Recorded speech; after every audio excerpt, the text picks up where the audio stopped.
অভিনেতা হিসেবেই ঋত্বিক রোশনকে চেনেন তার ভক্ত অনুসারীরা। তবে একটা সময় বাবা রাকেশ রোশনের সহকারী পরিচালক হিসেবে কাজ করেছেন তিনি।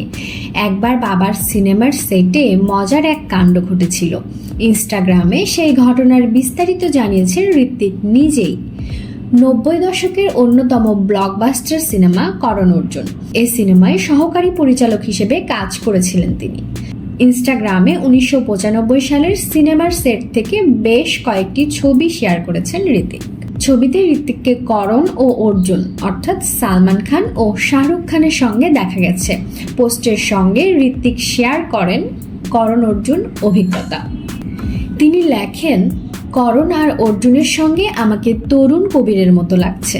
সহকারী হিসেবে আমার মনে আছে মুক্তির দিন মিনার্ভা ছিল মূল প্রেক্ষাগৃহ।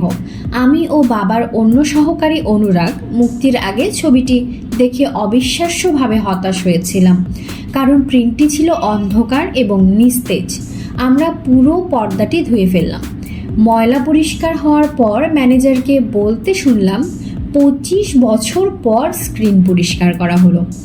এদিন আরেকটি মজার তথ্য ভক্তদের সঙ্গে ভাগ করে নেন এই অভিনেতা। তার ভাষ্যে এক গভীর রাতে শাহরুখ ও সালমান গাড়িতে করে দিল্লি যাওয়ার প্ল্যান করে। তারা বলে সকালের মধ্যেই ফিরে আসবে।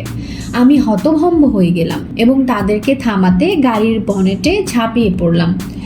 কল টাইম ছিল সকাল 6টা। আমাকে নিশ্চিত করতে হয়েছিল বাবার শুটিংয়ের দিনটি যেন তারা নষ্ট না করে। তেমনটা ঘটেনি। ঋত্বিক আরও যোগ করেন, 17 বছর বয়সে সালমান ও শাহরুখের অভিনয় দেখা ছিল আমার জন্য একটি বড় অভিজ্ঞতা। সর্বকালের সেরা প্র্যাকটিক্যাল অ্যাক্টিং স্কুল। আবার প্রেক্ষাগৃহে চলছে সিনেমাটি। রাকেশ রোশনের এই ব্লকবাস্টার সিনেমাটি 22 নভেম্বর নতুন করে প্রেক্ষাগৃহে মুক্তি পেয়েছে। প্রায় 30 বছর পর ছবিটি নিয়ে তাই নস্টালজিয়ায় ভেসেছেন ঋত্বিক। এর আগে ইন্ডিয়া টুডেকে দেয়া এক সাক্ষাৎকারে রাকেশ রোশন জানিয়েছিলেন পরিচালকের ছেলে হয়েও সেটে বিশেষ খাতির পেতেন না ঋত্বিক। কপালে জুটতো না আলিশান যাতায়াত কিংবা হোটেল। বাকি সহকারীদের সঙ্গেই তাকে থাকতে হতো।